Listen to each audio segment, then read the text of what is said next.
నమో విశ్వస్వరూపాయ నమో తేజస్వరూపిణే ప్రేమానందయతీంద్రాయ గురుదేవాయ తే నమః. బ్రహ్మచారి మహర్షి సద్గురు శ్రీ శ్రీ శ్రీ ప్రేమానంద స్వామి తపోవనము ఆశ్రమము సంస్థాపకులు, సనాతన ధర్మ సమాజము వ్యవస్థాపకులు, బ్రహ్మచారి మహర్షి సద్గురు శ్రీ శ్రీ శ్రీ ప్రేమానంద స్వామి గురుదేవుల పాదపద్మములకు సాష్టాంగ నమస్కారములు. వైశాఖ పురాణము వైశాఖ మాస మాహాత్మ్యము 17వ అధ్యాయము. యమునికి బ్రహ్మదేవుడు అభయమిచ్చుట. యమధర్మరాజు చెప్పినదంతా విన్న విధాత దీర్ఘాలోచనలో పడిపోయాడు. కొంతసేపటికి ఏదో నిర్ణయానికి వచ్చినవాడే ఇట్లన్నాడు, ఓ యమధర్మరాజా, చింతించవలదు. శ్రీహరి స్మరణే సర్వపాపహరం అన్నట్లు ఆయన ఒక మారు ధ్యానించినందువల్లనే పాపములు పోయి పుణ్యాత్ములు అవుతున్నారు. మరి వైశాఖ మాసములో శ్రీహరి పూజలు, సేవలు, దాన ధర్మాలు మున్నగునవి చేసిన వారికి సర్వపాపములు పోతాయనుటలో సందేహము లేదు. అదేమంత ఆశ్చర్యపడవలసిన విషయము కాదు. యజ్ఞ యాగాదులు చేసినను పునర్జన్మ ఉండవచ్చును, కానీ వైశాఖ మాస వ్రతములో దాన ధర్మాలు ఆచరించిన వారికి పునర్జన్మ అనేది ఉండదు. అట్టి వారు మిక్కిలి పుణ్యాత్ములై వైకుంఠమునకు పోయెదరు. కావున ఆ శ్రీమన్నారాయణుని సదా సేవించవలెను. ఆ శ్రీహరిని సేవించిన వారికి గంగా స్నాన ఫలితము వచ్చును. శ్రీహరిని మనస్ఫూర్తిగా సేవించిన వారికి పుష్పక విమానయోగము కలిగి పుణ్యాత్ములుగా వైకుంఠముకు పోయెదరు. శ్రీహరి యొక్క పూజలు చేసి దాన ధర్మాలు ఆచరించినచో బ్రహ్మహత్యాది మహాపాతకము నుండి విముక్తి కలుదురు. కులభ్రష్టులు, చోరులు, సేవకులు, అసత్యములు ఆడువారు, యజమానిని మోసగించువారు, శిశుహత్య దోషము చేసినవారు, దుర్మార్గులు కూడా శ్రీహరిని సేవించుటచే తమ తమ పాపములను హరింప చేసుకొనగలరు. అదియునుగాక వైశాఖ మాస స్నానము సద్బ్రాహ్మణునికి దాన ధర్మములు అన్నదానము చేసినచో శ్రీమన్నారాయణుడు వారికి సర్వసంపదలు వసంగి అష్ట ఐశ్వర్యములతో దీవించును. కావున వైశాఖ మాసమునకు అంతటి మహాత్మ్యము ఉన్నది అని బ్రహ్మదేవుడు యమధర్మరాజుకు చెబుతుండగా సరస్వతీదేవియు వాయుదేవుడు మున్నగు దేవతలందరూ శ్రద్ధగా వినసాగారు. ఓ బ్రహ్మదేవ, జయపాలుడుండగా పాపులుండరని తేటతెల్లవగుచున్నది. మరి పాపులు లేనిచో నరకలోకమెందుకు, నేనెందుకు, పని పాట లేని మేమెందుకు?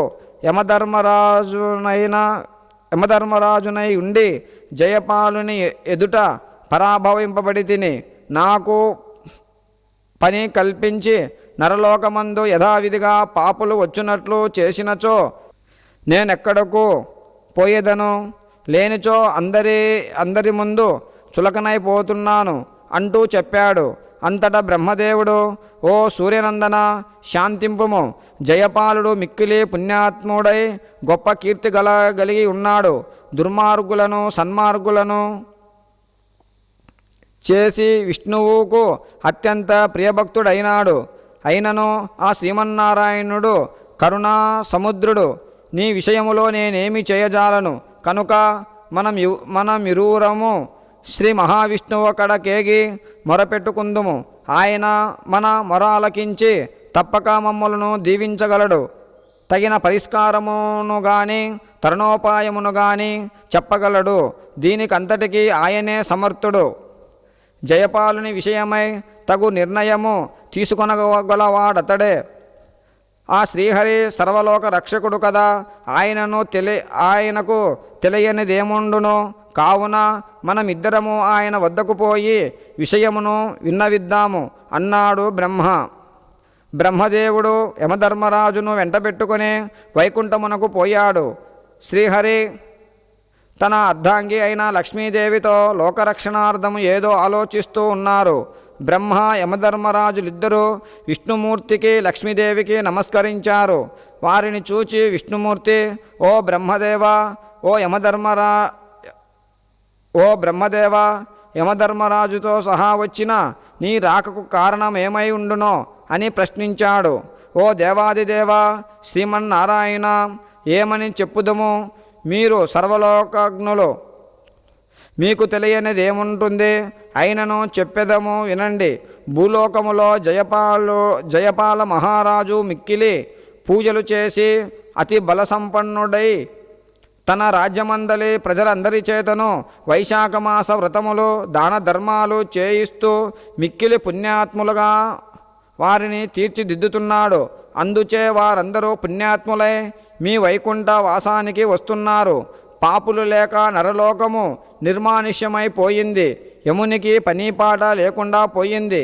జయపాలును పైకి దండెత్తిన యమధర్మరాజుకు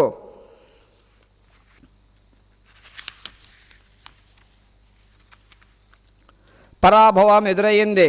భక్తులను దండించే శక్తి యమునికి లేదు కనుక దీనికి తరుణోపాయమును విన్నవింపమని ప్రార్థించుచున్నాము. అంతటా విష్ణుమూర్తి చిరునవ్వు నవ్వి, బ్రహ్మదేవ, యమధర్మరాజా వినండి. నా భక్తుల నేనెప్పుడు విడువను. అందున వైశాఖమాసమునందున పూజలు చేసి వ్రతములు ఆచరించి దాన ధర్మాలు చేసిన భక్తులను అత్యంత అభిమానముతో ఆదరింతును. నా సర్వస్వమును అనగా లక్ష్మీదేవిని, ఆదిశేషుని, గరుత్మంతుణ్ణి, క్షీరసాగరాన్ని, కౌస్తుభాహారాన్ని విడిచి వేయుదేనేమో గాని నా భక్తులనెంత మాత్రము నిరాధారణకు గురి చెయ్యను. నా భక్తులు నన్ను చేరాలని నా కోసం అనేక కష్టములు పడుదురు, సర్వస్వాన్ని త్యాగం చేస్తారు. అట్టి భక్తులను వదిలివేయుట భావ్యమా? కావున నేను నా భక్తులను ఆదుకొనక మానను. కానీ మీకొక తరుణోపాయము చెప్పెదను వినండి. భూలోకములోనున్న జయపాల మహారాజుకు 10,000 సంవత్సరాల ఆయుర్దానం ఇచ్చి ఉన్నాను. ఇప్పటికే 8,000 సంవత్సరాలు గడిచిపోయింది. ఇంకా 2,000 సంవత్సరాల ఆయుర్దాయం మిగిలి ఉన్నది. జయపాల మహారాజు ఉన్నంతకాలము పాపులుండరు. కావున మీ ఉనికి ప్రశ్నార్థమగుచున్నది. అందుచే జయపాల మహారాజు పుణ్యఫలములో కొంత భాగము నీకిప్పించెదను. తద్వారా నీవు ఆ ఫలము అనుభవిస్తూ ఉండుము. జయపాలుని అనంతరము అతని కుమారుడగు వేణుడు దుష్టుడై దుష్ట పరిపాలన చేయును. ఈ జయపాల పుత్రుని రాక్షస పాలనలో పూజలుండవు, పునస్కారాలుండవు, యజ్ఞయాగాదులు, దాన ధర్మాలు, వ్రత క్రతువులనేవి ఏవి జరుగవు. మిక్కిలి దుర్మార్గుడై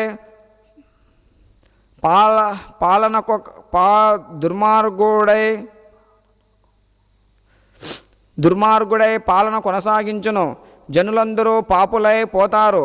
వారందరినీ సన్మార్గములో నడిపించుటకు నేను మరొక అవతారము లాంటిది ఎత్తి దుష్ట శిక్షణ శిష్టరక్షణ గావిస్తాను.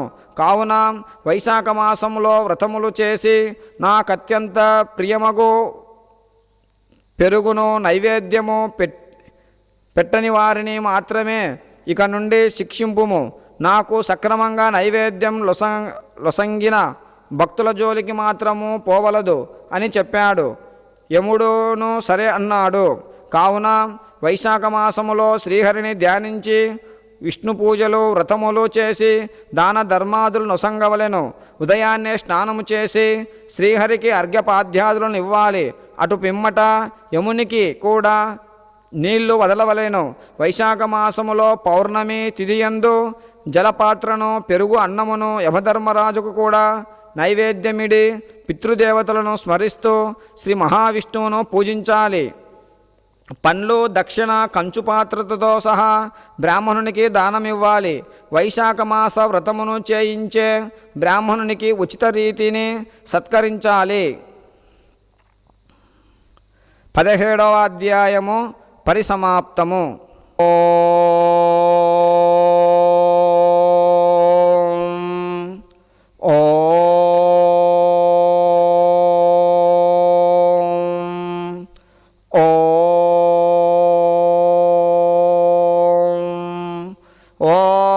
सहनाववतो सहनौ भुनक्तो सह वीर्यं करवावहै तेजस्विनावधीतमस्तु मा विद्विषावहै। ओम शान्ति शान्ति शान्तिः।